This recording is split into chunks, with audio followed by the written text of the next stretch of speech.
Kwa majina naitwa Mchungaji Nicodemus Kito, kanisa la FPCT Hebron. Tunamshukuru Mungu, tumekuwa na ibada ya kumshukuru Mungu kwa kuanza mwaka 2026, lakini pia tumekuwa na sadaka ambayo tumetoa kwa wanafunzi. Tumetoa zawadi kwa wanafunzi takriban 400 wa shule za msingi na sekondari. Package yetu ilikuwa ni kumwezesha mwanafunzi huyu kupata daftari, kupata uniform complete, yani kikiwa na maana ya soksi, suruali kwa wale wa sekondari au kaptula kwa shule ya msingi na mashati. Na hii ni sadaka ambayo napenda kuitoa kwa Mungu tunapoanza mwaka huu 2026.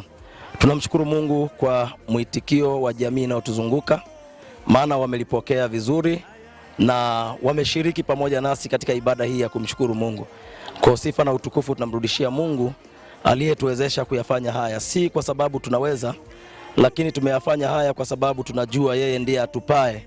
Yeye ndiye atupae nguvu ya kupata vyote ambavyo tunaweza kushare na jamii inayotuzunguka, na huu ndio Ukristo, na hii ndio ambao Yesu anasema tumjali mwingine.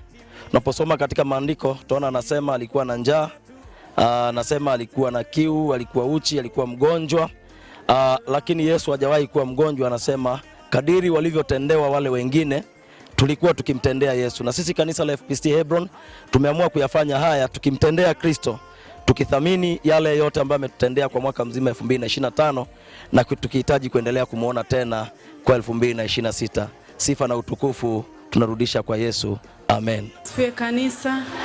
Haleluya. Uongozi wa kanisa, tunakushukuru mchungaji kwa jambo ambalo umetutendea, jambo la ukarimu kwa ajili ya watoto wetu.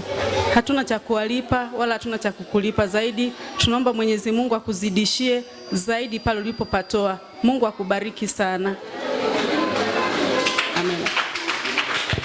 Kwa majina naitwa Royce Paul, mwenyeji wa Kitangili, mtaa wa Busurwa. Bwana Yesu asifiwe kanisa. Sauti hazitoshi. Bwana Yesu asifiwe. Watoto, Bwana Yesu asifiwe. Nashukuru kwa nafasi nimesimama mbele yenu kama mzazi, lengo kubwa likiwa ni kushukuru. Nianze tu kwa kusema kwamba nina imani kila mzazi hapo alipo ana mengi ya kusema juu ya tendo hili. Amen. Baba, Mungu akubariki sana.